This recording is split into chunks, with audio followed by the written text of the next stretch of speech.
Bonjour, c'est PistonKirk et aujourd'hui on va aborder la problématique de l'interrupteur de l'aileron arrière de la Boxster 986. Ceux qui ont eu la chance de monter dans une 911 de type 996 ont pu se rendre compte que le tableau de bord est quasiment identique, sauf en ce qui concerne la colonne centrale où certains modèles disposent d'un interrupteur pour piloter manuellement l'aileron arrière.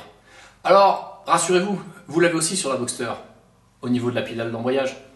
Très pratique. Pourquoi une telle discrimination entre les Boxster et les 911 ?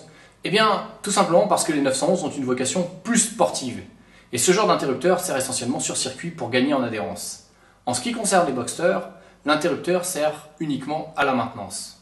Quoi qu'il en soit, nous allons réparer cette injustice en prélevant sur une 911 un interrupteur que nous allons installer sur la Boxster. Cela dit, il existe deux variantes sur la 911. La première, un interrupteur simple qui permet de monter et descendre l'aileron. La seconde, un simple voyant qui s'allume une fois que l'aileron est sorti. Il s'agit d'un indicateur. Pas franchement intéressant. Mais il existe une troisième variante.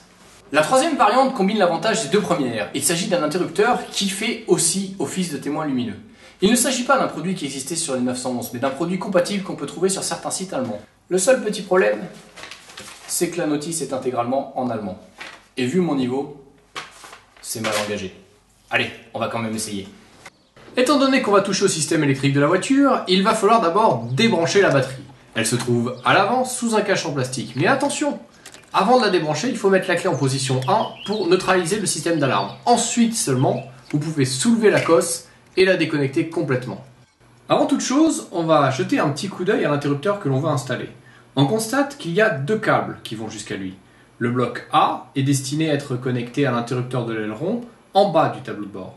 Le bloc B sert à alimenter le voyant et doit être connecté derrière les compteurs en haut du tableau de bord. Mais l'heure n'est pas encore au branchement. Avant cela, il va falloir qu'on installe l'interrupteur dans un des emplacements vides et pour cela, il va falloir enlever le cache de la colonne centrale. Pour ne pas abîmer le tableau de bord, on va utiliser un espèce de couteau en plastique, mais pour plus de sécurité, on va l'emballer dans du tissu. Le point d'accroche est situé au niveau de l'interrupteur le plus haut. Insérez-le, tirez et ça doit se déclipser, il n'y a absolument aucune vis. Pour enlever le cache de l'interrupteur, poussez-le tout en faisant levier avec un tournevis plat. Ensuite, il ne vous reste plus qu'à connecter le nouvel interrupteur en le poussant par arrière. Pour pouvoir connecter les câbles du témoin lumineux aux broches des compteurs, il va falloir démonter le haut du tableau de bord. Il est tenu par deux vis. Une cachée sous le cache du micro et une autre derrière l'interrupteur des feux de détresse. Pour enlever le cache du micro, un simple tournevis plat fera l'affaire. Il suffit de le soulever légèrement et ensuite avec les ongles de le tirer. Le problème de la vis, c'est que si vous n'avez pas de tournevis magnétique, comme c'est le cas ici, elle risque de tomber et d'être difficile à récupérer. On a utilisé un petit bout de carton qui va servir de gouttière pour retirer la vis sans la perdre. Pour accéder au second boulon, appuyez sur l'interrupteur des feux de détresse, glissez dans la fente latérale un petit tournevis plat et tirez. Ensuite, il ne vous reste plus qu'à dévisser. À présent, pour le déclipser, il faut tirer très fort vers le haut. N'hésitez pas à forcer, mais n'allez pas trop loin, les câbles le retiennent. Mettez un torchon pour pouvoir le poser sans abîmer le plastique. Puis, allez au dos. Au dos se trouvent trois broches. Utilisez un petit tournevis pour basculer la tache noire qui va déverrouiller la broche et l'enlever sans effort. Répétez l'opération pour la deuxième, puis pour la troisième. Maintenant, vous pouvez basculer la face avant, mais attention, elle est toujours reliée par un câble, celui des feux de détresse. Maintenant que les accès sont dégagés, on va pouvoir passer un câble rigide qui va servir de guide.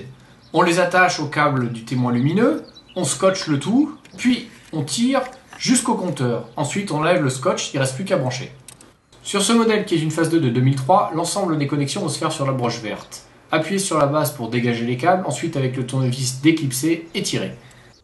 On va commencer par brancher la prise double à l'emplacement du câble noir et blanc et vert et blanc. S'il n'y a pas de vert et blanc, il faut prendre le vert et noir. Mais attention, l'emplacement de ces câbles varie selon les époques. De 1996 à septembre 2001, la prise est bleue.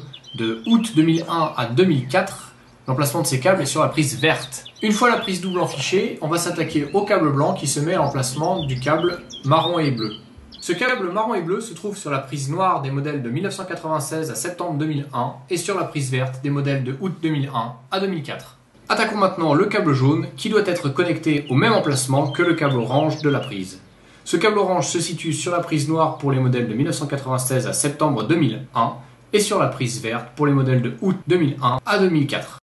Le quatrième et dernier câble du témoin lumineux est le marron que l'on va connecter au même emplacement que le câble gris-marron de la prise. Ce câble gris-marron se situe sur la prise blanche pour les modèles de 1996 à septembre 2001 et sur la prise verte pour les modèles de août 2001 à 2004. À présent que tout est branché, on va tasser les câbles pour pouvoir remettre la broche. Il faut appuyer relativement fort jusqu'à ce qu'on entende le clips. Après, rabattez les câbles et refermez le clapet. Vous pouvez dès à présent rebrancher la broche. Pour la rebrancher, poussez délicatement, le levier noir revient et terminez sa rotation. Faites pareil pour le second et pour le troisième. À présent, on peut renclipser le bloc de compteur mais pas le revisser. On va d'abord faire un test. Pour cela, on rebranche la batterie, puis on utilise l'interrupteur près de la pédale d'embrayage et on constate que quand l'aileron monte, le voyant clignote et se stabilise quand l'aileron est en haut. De même, il se remet à clignoter et s'éteint une fois que l'aileron est en bas. Le test étant concluant, on va pouvoir remettre les deux vis du bloc de compteur et attaquer la deuxième étape qui consiste à brancher le second câble au niveau de l'interrupteur près de la pédale d'embrayage.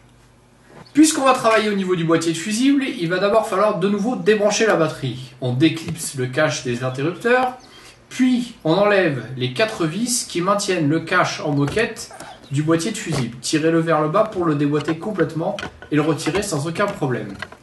À présent, on va pouvoir retirer la broche de l'interrupteur de l'aileron. Une fois qu'elle est enlevée, stop! Merci pour l'arrêt sur image. Maintenant, deux options s'offrent à vous. Petit A, la plus simple, qui consiste à suivre la notice et brancher les 3 câbles sur la broche. Le seul souci, c'est qu'avec cette méthode, l'interrupteur d'origine devient inactif. Pour ceux qui, comme moi, veulent se compliquer la vie, il y a la solution B, qui consiste à dupliquer les câbles de la broche. Mais pour cela, il va falloir jouer du fer à souder. Avant toute chose, on va préparer 3 petits bouts de câbles sur lesquels on va souder un plot. Après, dénuder les câbles de la prise mais sans les couper. Vous pouvez ensuite y adjoindre le câble que vous avez préparé, le souder. Et une fois que la soudure est faite, n'oubliez pas de mettre du Chatterton pour isoler. Répétez l'opération 3 fois et dès que les câbles sont attachés, vous pouvez rebrancher la prise sur l'interrupteur de l'aileron d'origine de façon à le rendre à nouveau fonctionnel. Il est temps d'amener le câble de l'interrupteur jusqu'à la boîte de fusible. On tire un guide le long de la colonne centrale, on attache le câble sur le guide, puis il ne nous reste plus qu'à tirer. Une fois que c'est fait, vous pouvez remettre le cache de la colonne centrale, on n'aura plus besoin de toucher à l'interrupteur. Il vous reste encore un passage difficile, c'est la broche qui sert à l'ordinateur de diagnostic. Une fois que c'est passé, vous pouvez dégager le Chatterton et brancher les 3 câbles.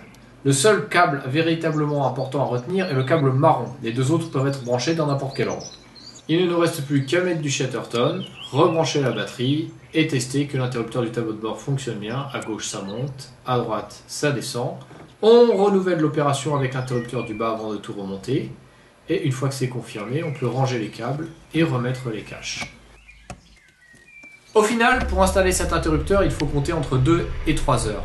Maintenant tout est remonté, on va faire un petit tour sur la route pour voir si, quand l'aileron se lève automatiquement, l'interrupteur fonctionne toujours et comme on peut le voir, tout se passe parfaitement bien. On va pas se mentir, ce genre d'interrupteur va pas vous servir tous les jours. Au mieux, pour contrôler le bon fonctionnement de l'aileron. Au pire, une fois par an, lors d'une sortie circuit. Mais ne boudons pas notre plaisir. Après tout, visuellement, c'est quand même bien plus agréable d'avoir un interrupteur au lieu d'un cache sur la console centrale. Allez, à la prochaine!